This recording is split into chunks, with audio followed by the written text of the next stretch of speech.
भारतीय विमान सेवा उपरे पाकिस्तान प्रतिबंधक 24 अगस्त पर्यंत नियम लागू।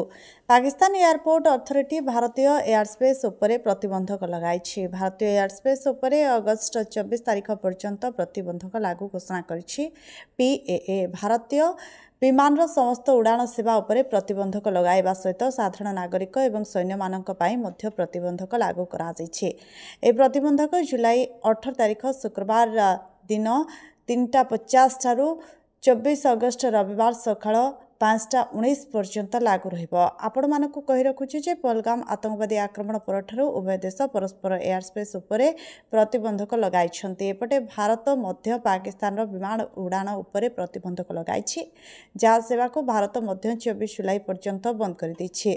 22 एप्रिल रे होइतिबा पहलगाम आक्रमण जवाब रे एक कटकणा लागू करा जाइतला। पहलगाम आक्रमण परे पाकिस्तान भारतीय विमान उड़ान सेवा उपरे एप्रिल 24 जाए प्रतिबंधक लगाइथिला। भारत मध्य एप्रिल 30 पर्यंत पाकिस्तान विमान उड़ान सेवा को बंद कर देइथिला।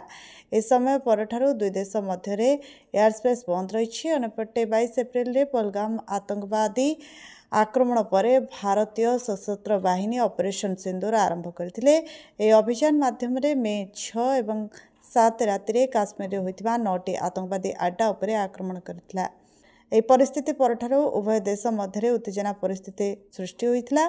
पाकिस्तान द्वारा अनेक ड्रोन एवं क्षेपणास्त्र आक्रमण भारत उपरे करा जाइथिला, किंतु भारत यार डिफेंस एयर सिस्टम द्वारा समस्त आक्रमण को विफल करथिला।